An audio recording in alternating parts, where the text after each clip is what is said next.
The Splatoon 3 Splatfest just happened this past weekend and it was such an awaited event for every Splatoon fan out there. After playing Splatoon 2 for so long and being in such a rough state, is Splatoon 3 promising to be the definitive experience that the franchise has deserved from the very beginning?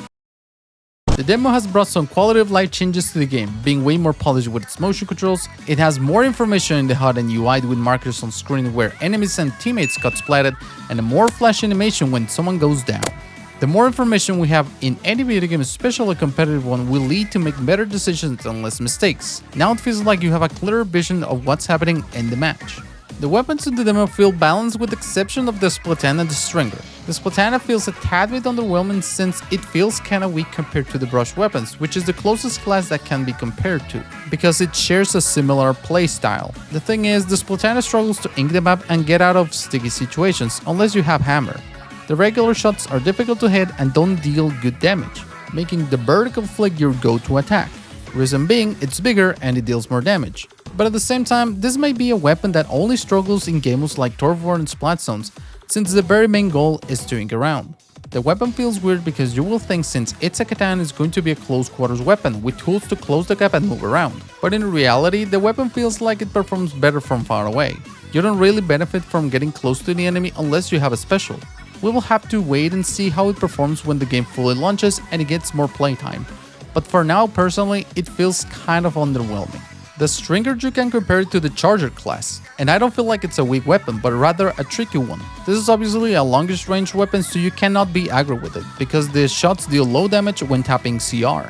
The projectiles are fast but are not almost instant like Charger shots, so naturally you will need to lead your shots to hit targets more consistently. The more you hold CR, the narrower the shots will be, so you're pretty much forced to play long range for max efficient damage and precision.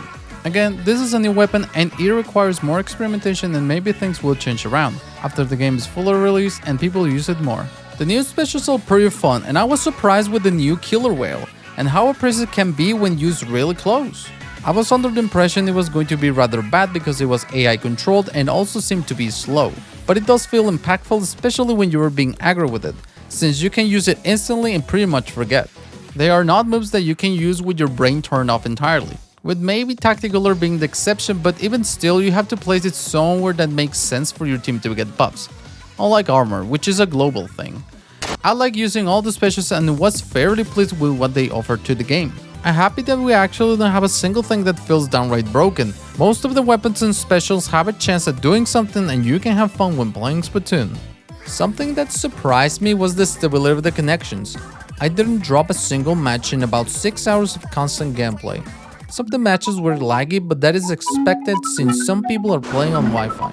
The maps presented in the demo all felt incredible.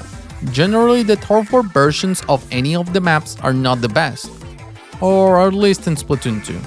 In my opinion, Nintendo so far has done a good job with how they designed the maps. The feeling you get is of freedom, meaning you now get more options to advance throughout the map without significant constraints that induce less enjoyment rather than a balance. All in all, this game is shaping up to be the best in the series. The plaza, the post, the outstanding music, the tremendous vibe the game offers, and the new and improved lobby system with integrated test range while you wait for a match are things that feel fresh and worthy of a sequel. Thank you so much for watching and stay tuned for more Splatoon 3 content and don't forget to follow me on my socials.